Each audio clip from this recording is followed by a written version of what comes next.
এই মুহূর্তে একটি বড় খবর দেব আপনাদেরকে। আজ রাষ্ট্রপতির বিল অনুমোদনের সময়সীমা নিয়ে রায়দান। রাষ্ট্রপতির 14টি প্রশ্নের ব্যাখ্যা দেবে সুপ্রিম কোর্ট। দীর্ঘ 10 দিন শুনানি চলার পর রায়দান রয়েছে আজকে, এবং সেক্ষেত্রে সুপ্রিম কোর্টের তরফ থেকে এই নিয়ে কি বলা হয় অবশ্যই নজর থাকবে আমাদের। এই নিয়ে আমরা সরাসরি জানবো। সরাসরি নিউজ রুম থেকে আমাদের সঙ্গে রয়েছেন আমাদের প্রতিনিধি পীযূষ কান্তি নাগ। পীযূষ, যে প্রশ্ন রাষ্ট্রপতি তিনি পাঠিয়েছিলেন সুপ্রিম কোর্টের কাছে, তার কি ব্যাখ্যা দেবে সুপ্রিম কোর্ট? দেখো, মূলত রাষ্ট্রপতি এবং রাজ্যপালের বিলগুলির অনুমোদনের সময়সীমা নিয়েই যে মামলা দায়ের হয়েছিল সুপ্রিম কোর্টের সাংবিধানিক বেঞ্চে, সেই বেঞ্চে মামলা দায়েরের প্রেক্ষিতে আজ রায়দান দেবে প্রধান বিচারপতি বি.আর. গাভাইয়ের নেতৃত্বে 5 বিচারপতির বেঞ্চ।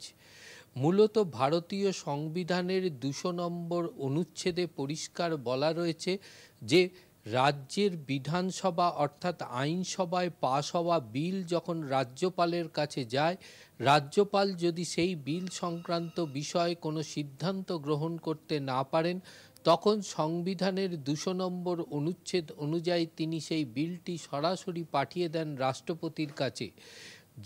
সংবিধানের 201 নম্বর অনুচ্ছেদ অনুযায়ী রাষ্ট্রপতি তখন সেই বিষয়টি বিশ্লেষণ করে, অর্থাৎ সেই বিলটি পর্যবেক্ষণ করে তিনি দুটি সিদ্ধান্ত গ্রহণ করতে পারেন। এক, তিনি বিলটি সম্পূর্ণ বাতিল করতে পারেন, অথবা বিলটি অনুমোদন দিতে পারেন। এই দুটি বিষয়ের মধ্যে একটি সিদ্ধান্ত রাষ্ট্রপতি নিতে পারেন। কিন্তু রাষ্ট্রপতির এই সিদ্ধান্ত নেওয়ার ক্ষেত্রে নির্দিষ্ট কোনো সময়সীমা সংবিধানে ধার্য করা নেই।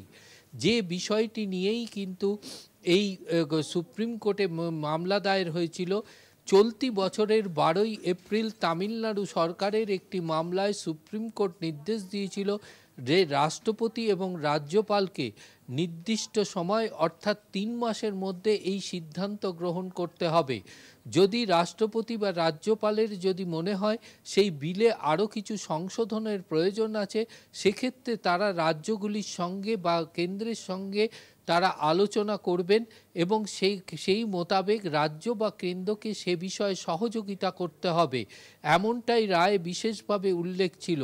তবে এই সিদ্ধান্তের ক্ষেত্রে নির্দিষ্ট সময়সীমা বেঁধে দিয়েছিল সুপ্রিম কোর্ট, এবং সেই সুপ্রিম কোর্টের নির্দেশের পরই রাষ্ট্রপতির পক্ষ থেকে দেশের শীর্ষ আদালতে 14টি প্রশ্ন পাঠানো হয়, যার মধ্যে সুপ্রিম কোর্টের সেই সাংবিধানিক ক্ষমতা আছে কিনা যে দেশের সর্বোচ্চ সাংবিধানিক প্রধানের বিরুদ্ধে যে প্রধানকে তার কার্যকারিতা সম্পর্কে নির্দিষ্ট করে দেওয়া, এবং এছাড়াও এই বিল পাসের ক্ষেত্রে সুপ্রিম কোর্টের হস্তক্ষেপের ক্ষমতা আছে কিনা, এই নানান বিষয়ে মোট 14টি প্রশ্ন সুপ্রিম কোর্টের কাছে যে রাখেন রাষ্ট্রপতি। এরপরেই সাংবিধানিক বেঞ্চ গঠিত হয়। প্রধান বিচারপতি বি.আর. গাভাইয়ের নেতৃত্বে সাংবিধানিক বেঞ্চে দীর্ঘ শুনানি চলে। প্রায় 10 দিন শুনানির পর এই বিষয়ে সিদ্ধান্ত অর্থাৎ রায়দান স্থগিত রাখা হয়।